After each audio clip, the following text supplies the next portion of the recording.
Bismillah. Saya mohon Anda fokus pada yang terakhir ini, karena ini pahala luar biasa, langsung disebutkan di dalam Al-Quran. Dan ini kalau Anda tidak lakukan, ruginya luar biasa. Rugi luar biasa, demi Allah saya katakan. Anda kalau bisa kerjakan ini, itu jaminannya di Quran, mendapatkan nikmat surga yang tidak biasa. Surga paling indah, bisa melihat Allah tanpa hijab, ada keterangan di Quran, ya. Nanti kita bacakan, bahkan disebutkan redaksi Qurannya, bahkan bisa dikatakan tingkatnya bisa lebih besar dibandingkan dengan surga, lebih indah, lebih tinggi. Ya. Taib. Tadi ibadahnya di waktu apa namanya? Sahar. Kalau dijamakkan jadi apa? Ashar. Taib. Quran surah ke-51 ayat 18. Ayat 18 itu amalannya. Kalau ingin ayat lengkapnya dengan anugerahnya, Anda bisa mulai dari ayat 15-nya. Jadi di situ langsung disebutkan pahalanya, di surganya di mana, kenikmatannya seperti apa, dari ayat 15 sampai ayat 23. Di antara amalannya yang fokus kita sekarang ayat ke-18-nya. Innal muttaqina fi jannatin wa 'uyun. Ada sementara orang takwa yang nanti tinggalnya di taman surga. Saya mau tanya, tujuan dari puasa itu supaya apa? Takwa. La'allakum tattaqun. Al-Baqarah ayat 183. Tattaqun 19 kali diulang dalam Al-Quran. Sekarang lihat. Nanti kalau Anda bisa takwa, di antara orang takwa ini ada yang tinggalnya di taman surga. Di orang takwa itu ada yang di taman surga, ada yang di surga seluas langit dan bumi. Ali Imran ayat 133 sampai 134 itu yang di surga seluas langit dan bumi. Yang di taman surga itu lebih indah. Perhatikan kalimatnya. Akhidhina ma atahum rabbuhum. Di antara perbedaan taman surga dengan surga yang lain, taman surga ketika Anda membutuhkan apapun itu Allah langsung yang berikan tanpa perantara. Kun fayakun, jangan dibayangkan. Ya, langsung diberikan. Tapi surga lain yang lebih rendah di bawahnya itu yang melayani pangeran surga, namanya wildanun mukhalladun. Ya. Jadi kalau Anda misalnya butuh mau minum sesuatu, maka dia datang. Kalau perempuan pangeran surga, laki-laki bidadari surga. Bi aqwabi wa abariqa wa ka'sim min ma'in. Datang membawakan gelas-gelas yang berkilauan dengan emas yang luar biasa, dihiasi mutiara-mutiara yang berkemilauan. Mala 'ainun ra'at wala udhunun sami'at wala khatara 'ala qalbi bashar. Enggak pernah kelihatan oleh mata, terdengar oleh telinga, bahkan terlintas dalam benak kita. Di Anda bayangkan sekarang pun itu enggak akan pernah seperti itu. Ya. Tapi ini tidak. Dia langsung bisa melihat Allah tanpa hijab bahkan. Quran surah 75 Al-Qiyamah ayat 22 sampai ayat 23. Di mushaf standar paling kiri sebelah atas ya. Wujuhu yauma idzin nadhirah. Orang yang nanti Anda bisa saksikan wajahnya berbinar-binar. Gembira luar biasa. Bukan karena masuk surganya. Ya. Ila rabbiha nadhirah. Dia bisa lihat Allah langsung tanpa hijab. Tanpa hijab. Ila rabbiha nadhirah. Allahu Akbar. Apa amalannya? Di antaranya Quran surah 51 ayat yang ke-18 itu. Wabil ashari hum yastaghfirun. Dan di waktu-waktu sahar itu mereka memperbanyak istighfar kepada Allah. Allahumma shalli ala Muhammad, istighfar. Minta ampun, istighfar. Jadi kalau bisa saya sarankan Anda bagi dua waktu sahar. Ya, sebagian buat makan, sebagian buat istighfar. Misal Anda makan 20 menit pertama, silakan nikmati, nyaman. Setelah itu selesai Anda tutup. Siapkan diri Anda untuk mendekat pada Allah. Itu waktu-waktu paling luar biasa. Bahkan di hadis qudsi nanti saya bacakan di akhir hadis qudsinya. Dan orang yang pertama menerima dari Nabi itu 31 orang sahabat senior. Dari Abu Bakar, Umar, Uthman, Ali dan lain sebagainya. Itu Masya Allah. Perhatikan ya. Yanzilu tabaraka wa ta'ala. Allah subhanahu wa ta'ala senantiasa mengamati. Ya. Senantiasa mengamati ila sama'id dunya, ke langit dunia. Di akhir sepertiga malam, akhir menjelang fajar tadi. Kemudian mulai berkata pada hambanya, fayaqulu ya ibadi, hei hambaku, siapa yang memohon rahmat kepadaku aku berikan, yang meminta aku kabulkan. Wa man istaghfara li ghafartu lah. Dan bila ada orang yang memohon ampunan kepadaku, aku ampuni seketika dosa-dosanya. Aku ampuni seketika dosa-dosanya. Saya mau kepada yang pertama dulu.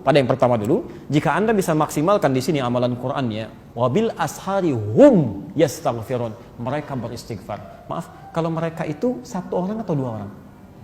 Banyak orang. Banyak. Artinya Anda bisa amalkan bersama keluarga. Jangan cuma sendiri-sendiri. Coba lihat ya, dampaknya, efeknya kepada kita itu ketika Anda duduk selesai makan dengan keluarga, mulai simpan makanan, teguhkan hati kita. Yuk kumpul bareng-bareng. Mulai ayahnya dulu ya, memberikan gambaran. Ma, kalau selama ini papa punya salah termasuk pada kalian anak-anakku, mohon dimaafkan. Barangkali diamanahi oleh Allah sebagai seorang ayah, tapi belum bisa jadi ayah yang baik dalam pandangan Allah. Mohon doakan Papa. Sekiranya diambil lebih dulu, diampuni dosa-dosa Papa. Ada rezeki yang belum sampai pada kalian. Ya Allah, mohon ampuni. Ibunya sambung, Pak, Mama juga mohon maaf. Sekiranya belum bisa menjadi istri yang sempurna, Mama bagi kalian yang baik. Tolong doakan supaya lebih baik merawat kalian. Yang paling indah ketika anak-anak Anda berkata, Maaf Pak, kami juga mohon maaf. Ya Allah ampuni. Belum bisa jadi anak yang soleh, belum bisa menghafal Quran, memberikan mahkota di kemudian hari. Ya Allah ampuni kami. Ketika semuanya sudah larut dalam kebaikan, tiba-tiba semuanya mengatakan, Ya Allah ampuni kami, Ya Allah.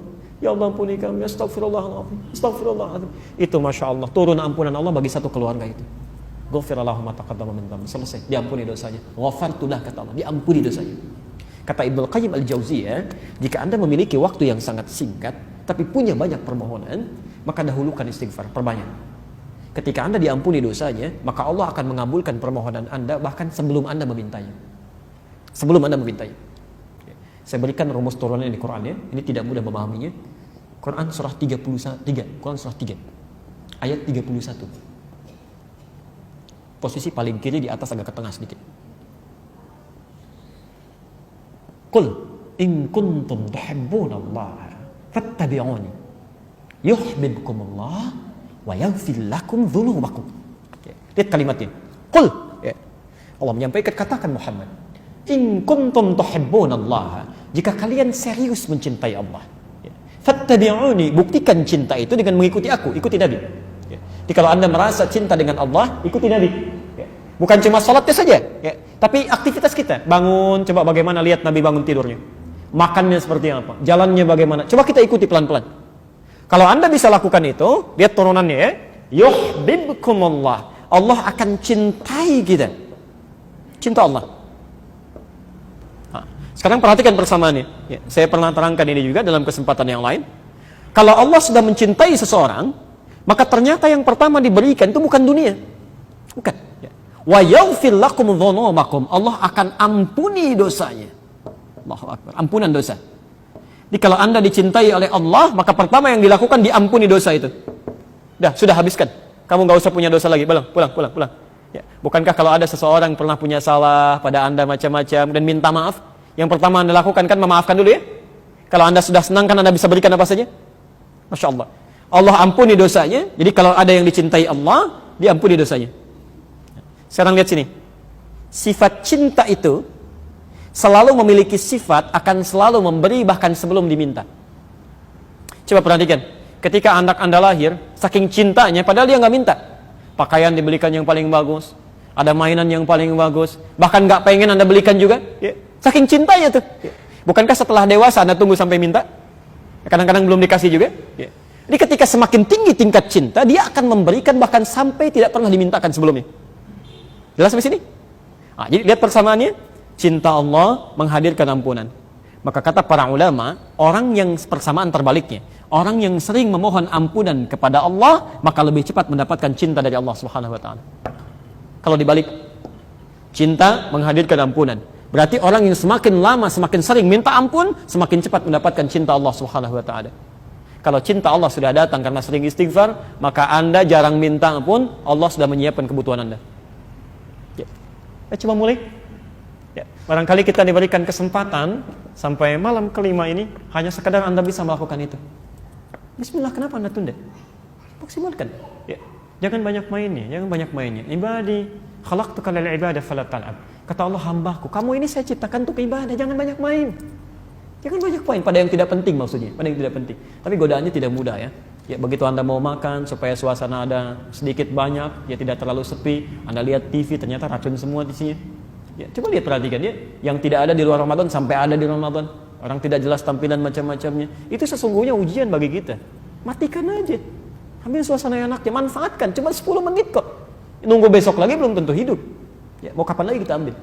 Barangkali mungkin, maaf ya, di antaranya juga ada doa-doa Anda yang belum dikabulkan karena Anda harus melakukan pada saat itu. Barangkali begitu. Ya, cobalah mulai. Ya. Kadang memang setannya luar biasa tuh. Jam terbangnya tinggi sekali, Pak. Ya, Bu ya. Begitu ibu mau mulai, kadang diajak main-main juga tuh. Pak, yuk besok siap. Baik, begitu dia mulai, Pak, mohon maaf selama ini mama belum sempurna, banyak salahnya. Emang, kadang-kadang tetep masuknya itu. Perlu penyesuaian ya. Bismillah, mulai.